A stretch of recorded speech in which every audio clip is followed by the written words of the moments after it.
మాజీ మంత్రి జోగి రమేష్ అక్రమాలు బట్టబయలవుతూ ఉన్నాయి. అధికారాన్ని అడ్డం పెట్టుకొని ఆయన అధికారాన్ని ఎలా దుర్వినియోగం చేశారనేది, అగ్రిగోల్డ్ భూములను ఆయన సర్వే నెంబర్లు మార్చి దర్జాగా ఎలా విక్రయించారు అనే దాని మీద నిన్న అధికారుల బృందం ఒక కీలకమైనటువంటి నివేదికను అందజేసింది. ఆ నివేదిక ప్రకారంగా జోగి రమేష్ అరెస్ట్ అవ్వడం ఖాయమనేటువంటి వార్తలు తెరమీదకి వస్తున్నటువంటి నేపథ్యంలో ఈ అంశం మీద మనం పూర్తి స్థాయిలో విశ్లేషణ చేసుకుందాం. ప్రస్తుతం మనతో పాటు ఉన్నారు ప్రముఖ రాజకీయ విశ్లేషకులు, ప్రముఖ సీనియర్ జర్నలిస్ట్ డివిఎస్ గారు. సార్తో మాట్లాడదాం. సార్ నమస్తే. సార్ నమస్తే. సార్, అగ్రిగోల్డ్ భూముల కేసులో జోగి రమేష్ గారు అరెస్ట్ అవ్వడం ఖాయమని నిన్న అధికారుల బృందం ఒక కీలకమైనటువంటి నివేదికని ప్రభుత్వం దృష్టికి తీసుకువెళ్ళిందని, ఆ నివేదిక ద్వారా అగ్రిగోల్డ్ భూములను సర్వే నెంబర్లు మార్చి దర్జాగా వీళ్ళే విక్రయించారని తేలినట్లుగా కూడా ఒక వార్త సోషల్ మీడియాలో చక్కర్లు కొడుతుంది. దీని మీద మీ విశ్లేషణ ఏంటి సార్? అంటే మొన్న పెళ్లి చేశాడు, కొడుకు పెళ్ళి. కొడుకు పెళ్లి దగ్గర అక్కడ కొంతమంది రౌడీ షీటర్లు ఏం చేశారు, సైకిల్ నేలకేసి కొట్టారు ఎవరో చిన్నపిల్లాడు. తర్వాత నిన్న ఒక వీడియో వదిలాడు. నిన్న ఎవరికో టీవీ వాళ్ళకి ఎవరికో ఇంటర్వ్యూ ఇచ్చాడు. ఆ ఇంటర్వ్యూలో కూడా మాట్లాడుతూ కొంచెం రాజీగా మాట్లాడాడు. ఏంటి, కొంచెం తప్పేను, వంశీ భువనేశ్వరి మేడంని తిట్టడం తప్పేను, ఈ టైపులో కొన్ని సన్నాయి నొక్కులు నొక్కాడు. సరే, దానికి కూడా వివరణ ఇచ్చాడు. గౌతు శిరీష లేకపోతే కొనకళ్ళ నారాయణ వీళ్ళు ఏదో అక్కడ విగ్రహావిష్కరణ, గౌతు లచ్చన విగ్రహావిష్కరణలో పాల్గొనడం, చాలా సుదీర్ఘ ఇంటర్వ్యూ ఇచ్చాడు. నిన్నే ఒక మీడియాలో చూశాను, కూటమి ప్రభుత్వం ఏడాది పరిపాలనలో చేసిన విచారణలు, జరిగిన అరెస్టులు, వాటిని విశ్లేషిస్తూ అసలు కొన్ని కేసులన్నీ ఎందుకు వదిలేశారు, అవన్నీ ఎందుకు నీరు గారిపోతున్నాయి, ఏదో ఒక లిక్కర్ మాఫియా అదొకటి స్పీడ్ అవుతుంది, అట్లా కొన్నేమో స్పీడ్ అయినట్టుగా అయి ఒకసారిగా జావ గారిపోతున్నాయి. అసలు ఈ అగ్రిగోల్డ్ సంగతి ఏంటి మీరు అన్నది జోగి రమేష్, జోగి రాజీవ్ అతను అగ్రిగోల్డ్ భూములను అసలు సర్వే నెంబర్లే మార్చేసి దర్జాగా విక్రయించినట్లుగా ఆయన మీద ఆరోపణలు ఉన్నాయి. దాంట్లో జోగి రమేష్ కూడా పాత్రుడైనట్టుగా రకరకాల వార్తలు వచ్చినాయి. ఆ కేసులో ఖచ్చితంగా వారిద్దరు అరెస్ట్ అవ్వడం ఖాయమనేటువంటి వాదనలు తెరమీదకి వస్తున్నాయి. అంటే అగ్రిగోల్డ్ భూములు ఇవాళ జగన్మోహన్ రెడ్డి కానీ, ఆయన యొక్క మీడియా కానీ, సజ్జల రామకృష్ణారెడ్డి కానీ గతంలో అదే అగ్రిగోల్డ్ భూముల పైన తెలుగుదేశం ప్రభుత్వంపై ఆరోపణలు చేశారు. అప్పట్లో కుటుంబరావుపై ఆరోపణలు చేశారు, చంద్రబాబుపై ఆరోపణలు చేశారు, లేకపోతే అప్పటి సిపిఐ ఆయన ఉన్నారు. ఆయన అసలు అక్కడ పెద్ద ఉద్యమం అది అగ్రిగోల్డ్ అనేది. అదేంటి, ఇవాళ అగ్రిగోల్డ్ భూములు కబ్జాలు చేసింది ఎవరు? ఒక మాజీ మంత్రిగా పనిచేసిన జోగి రమేష్, లేకపోతే ఆయన కొడుకు జోగి రాజీవ్, ఆయన తమ్ముడు జోగి వెంకటేశ్వరరావు. ఇప్పుడు ఆ కేసులో A1 జోగి రమేష్, A2 వీళ్ళు వస్తారు. ఎవరు? జోగి కొడుకు రాజీవ్ కావచ్చు, లేదా మరి తమ్ముడు వెంకటేశ్వరరావు కావచ్చు. 2900 చదరపు గజాలు అక్కడేంటి, ఆ అంపాపురమా ఏదో విజయవాడ రూరల్, అక్కడ మరి దాన్ని వీళ్ళు కొనడము, ఒక 9 ప్లాట్లు కలిపేయడం, రహదారులు కూడా కలిపేసుకోవటం, మళ్ళీ అమ్మేయడం, నకిలీ డాక్యుమెంట్లు వాటికి పుట్టించటం. అంటే చూసావా ఎంత ఇన్నోవేటివ్గా స్కాములు చేస్తారో. కబ్జా చేస్తారు, డాక్యుమెంట్లు పుట్టిస్తారు, మళ్ళీ వాటిని ఉంచుకోరు, అమ్మేస్తారు అన్నమాట, సొమ్ము చేసుకుంటారు. అంటే ఆ కొన్నాడు జావాలి. ఇప్పుడు వాళ్ళందరూ వచ్చి వాళ్ళు వాపోయారు. ఆ కొన్నాళ్ళంతా కూడా ఆ దుర్గా భవాని అంటే వీళ్ళందరూ వచ్చి మాకు తెలియక కొన్నాం. అంటే ఇప్పుడు జోగి రమేష్ ఇవాళ ఏంటి, నెక్స్ట్ అరెస్ట్ అతనేనా? మనం మొన్న గతంలో కూడా మాట్లాడుకున్నాం, ఒక రేసు నడుస్తోందంటూ మాజీ మంత్రుల్లో ఎవరు ముందు అరెస్ట్ అంటే టపకమని కాకాని గోవర్ధన్ రెడ్డి అరెస్ట్ అయి కూర్చున్నాడు.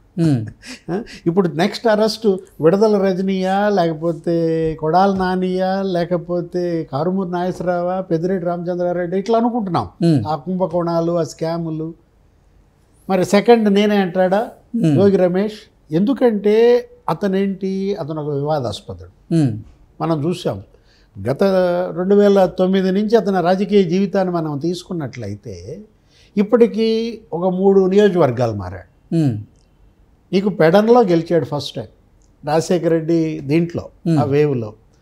ఆ తర్వాత మళ్ళా ఓడిపోయాడు, మైలవరంలో కంటెస్ట్ చేశాడు, ఓడిపోయాడు. ఇప్పుడు ఏదో మళ్ళీ ఇంకోసారి పెడన్లో గెలిచాడు. అంటే ఇప్పుడు మళ్ళా మొన్న లేటెస్ట్ ఎలక్షన్లో పెనమలూరులో ఓడిపోయాడు. పెనమూరులో ఓడిపోవటం కూడా ఎంతలో ఓడిపోయాడు, దగ్గర 59,000 ఓట్లతో ఓడిపోయాడు. గెలిచినప్పుడు ఎంతటితో బయటపడ్డాడు? ఏదో 1400తో బయటపడ్డాడు. ఒక 2 టర్మ్స్ ఎమ్మెల్యే, ఒక 2 ఏళ్ళు ఏమో జగన్మోహన్ రెడ్డి మంత్రిని చేశాడు. అతనేంటి అసలు అతనికి మంత్రి ఇవ్వటానికి కారణం నీకు తెలుసు.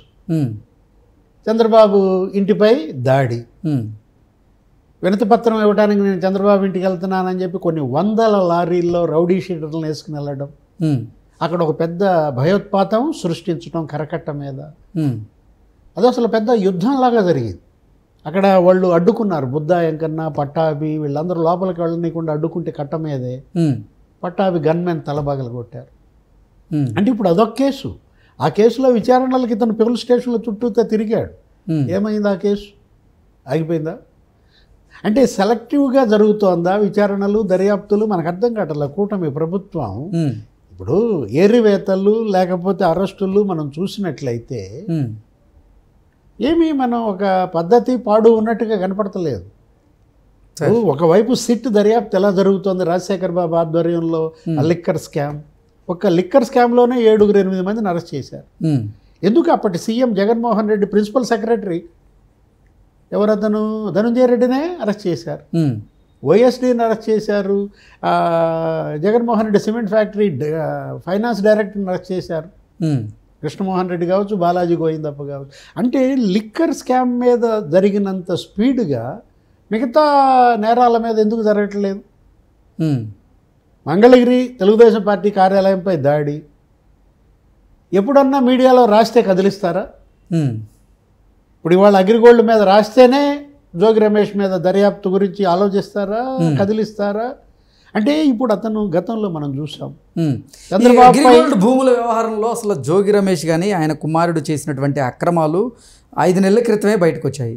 మరి అప్పటి నుంచి ఈ కేసు ఎందుకు నీరుగారింది? ఇప్పుడు మళ్ళీ ఎందుకు ఈ కేసు అంటే వేగంగా? అంటే అసలు జోగి రాజీవ్ పారిపోవడానికి ప్రయత్నించాడు, వాళ్ళు పరారీలోకి వెళ్ళారు, వెంకటేశ్వరరావును ఇప్పుడు బాబాయి అబ్బాయి. ఆ తర్వాత విచారణకు హాజరయ్యారు, ఏదో కోర్టులకు వెళ్ళారు, ముందస్తు బెయిల్ అన్నారు.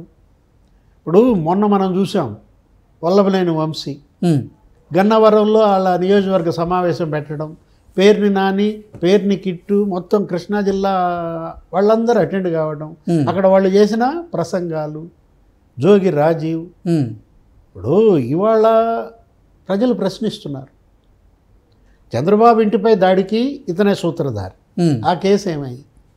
ఆ రోజు శాసనసభలో రఘురామకృష్ణరాజును ఉద్దేశించి పచ్చి బూతులు మాట్లాడు జగన్మోహన్ రెడ్డి నవ్వుకున్నాడు. వైసీపీ ఎంపీ రఘురామకృష్ణరాజు ఉద్దేశించి జోగి రమేష్ అసలు సభలో బూతులు మాట్లాడాడు. అంటే ఇలాంటి వివాదాస్పదమైనటువంటి వ్యక్తిని ఇతన్ని కట్టడి చేయడంలో కానీ, ఇతన్ని మరి చేసిన అక్రమాలలో అరెస్ట్ చేయడంలో కానీ ఎందుకు ఈ ఉదాసీనత మనకైతే అర్థం కావట్లేదు. ఒక్క అగ్రిగోల్డ్ ఇదంతా కృష్ణ 10 కోట్లు మహా ఉంటే ఏది దాని రేటు. జోగి రమేష్ మంత్రిగా అతను మరి పాల్పడిన అవినీతి కుంభకోణాలు, వాటిల్లో అతని పాత్ర ఏంటి నిగ్గుదేల్చాలి. ఇప్పుడు హౌసింగ్లో ఆయన ఏమేం చేశాడు, టిడ్కో ఇళ్లలో ఏమేం చేశాడు, అసలు ఈ ఒక్క అంబాపురంలోనే నువ్వు అతని కబ్జాల గురించి మాట్లాడుతున్నావు. కృష్ణా జిల్లా వ్యాప్తంగా జరిగిన కబ్జాల పరిస్థితి ఏంటి? అప్పటి ఎమ్మెల్యేలలో ప్రతి ఎమ్మెల్యే 100 ఎకరాలు ఆక్రమించారు, ఎవరికి వాళ్ళు ఎస్టేట్లు కట్టుకున్నారు. ఇతంది ఒక ఎస్టేట్, జోగి రమేష్ది ఒక ఎస్టేట్, ఒక ప్యాలెస్. అంటే ఇవాళ సజ్జల ఎస్టేట్, పెద్దిరెడ్డి ఎస్టేట్, ఆకేపేట అమర్నాథ్ రెడ్డి అతని ఎస్టేట్.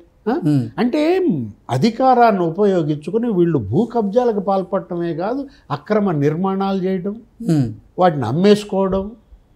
ఆకేపేట అమర్నాథ్ రెడ్డి ఏంటి, ఆయన స్టోరీ నీకు తెలుసు.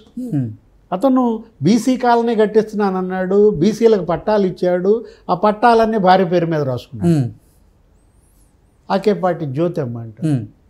అక్కడ టీటీడీ కళ్యాణ మండపం కట్టించాడు, ఇప్పుడు అది లేదు, అది ఎవరిది? ఆకేపాటి జ్యోతిది. అది కూడా ఆమె పేరు మీద రిజిస్ట్రేషన్ అయిపోయింది. అక్కడ స్కూల్ కట్టించారు, ఆ స్కూల్ బిల్డింగ్తో సహా ఇప్పుడు ఎవరి ఖాతాలో ఉంది? ఆకేపాటి జ్యోతి గారా? అంటే వీళ్ళు అధికారాన్ని అడ్డం పెట్టుకుని ఏ విధంగా భూములు ఆ తర్వాత ఈ నిధులు అక్రమ వసూళ్ళు. యోగి రమేష్ మొన్న పెనమలూరు ఎన్నికల్లో పోటీ చేస్తూ భయభ్రాంతులకు గురి చేశాడు.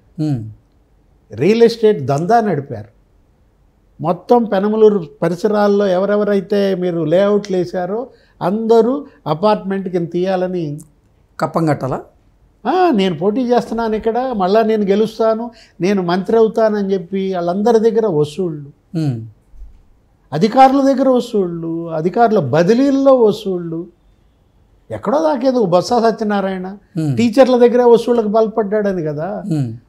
ఒక 1600 మంది టీచర్లకు బదిలీలు అని చెప్పి ఒక్కొక్కళ్ళ దగ్గర 5 లక్షల చొప్పున 50 కోట్లు. ఎవరు? బొత్స. అంటే ఈ రకంగా జోగి రమేష్ ఎన్ని అక్రమ వసూళ్ళు, ఎన్ని దందాలు చేశారు. వీటన్నిటిపైన ఇవాళ ఒక్కొక్క ఎమ్మెల్యేకి ఒక సిట్ వేయాలి, ఒక్కొక్క మాజీ మంత్రి పైన ఒక సిట్ వేస్తే తప్ప వాళ్ళ అవినీతి కుంభకోణాలు, వాళ్ళ అక్రమాలు అవి ఇవాళ బయటికి రావు. Okay sir, thank you so much. నమస్తే.